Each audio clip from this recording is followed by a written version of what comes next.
South Albany uses a weighted system to determine the very top students in our school. Extra weight is given to grades for advanced placement and college-level courses. The final outcome is that typically one student has met all the state test requirements, etc., and has the highest weighted GPA. This year we had an unbreakable tie, and we'll recognize co-valedictorians. The salutatorian is a student with the second highest weighted GPA that has met all the same requirements as a valedictorian.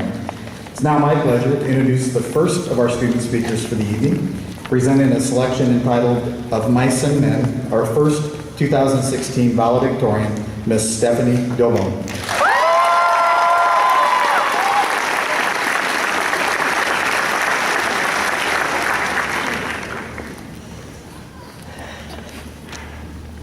The best laid plans of mice and men often go awry.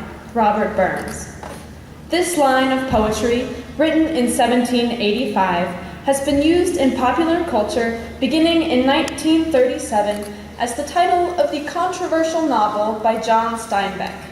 Since then, it has titled 2 other novels, 3 films, a band, a song, an opera, and now 1 graduation speech. When people hear this famous line of poetry, they tend to think it means the future rarely works out as we plan. And for once, this literal interpretation is pretty spot on. I don't have to look far in my own life to see a whole host of overturned plans, and I know I'm not the only one.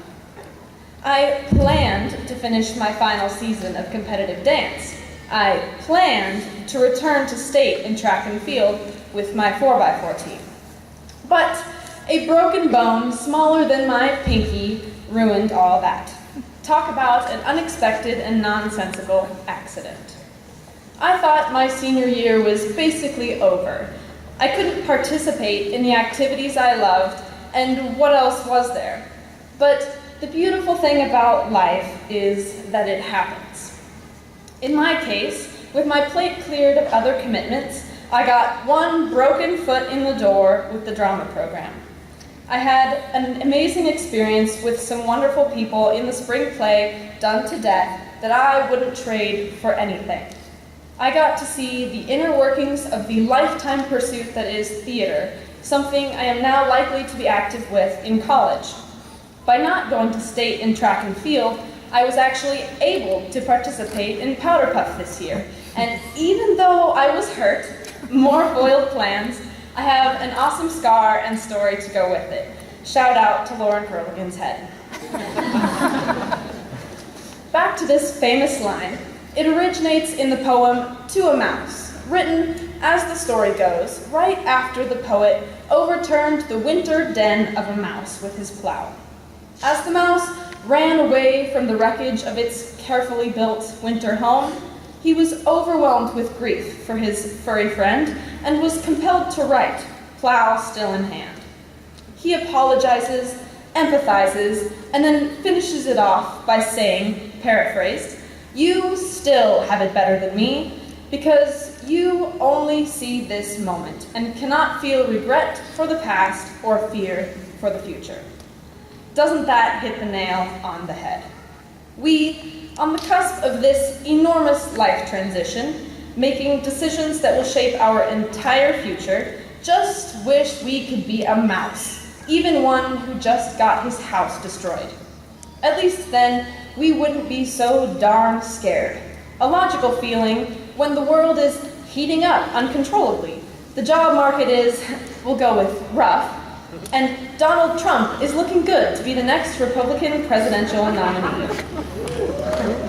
Wouldn't it be something to have a president who once graced the cover of Playboy magazine?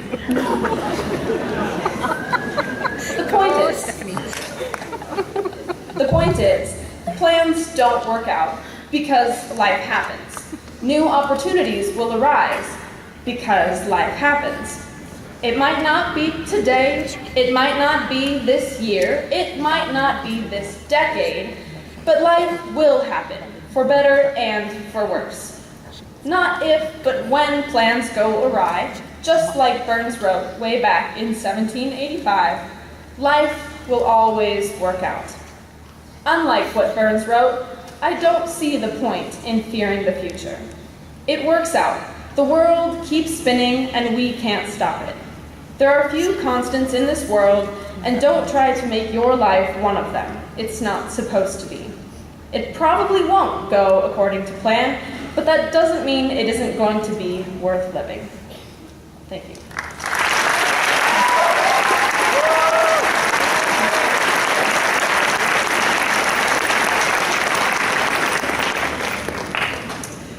Well done, Stephanie.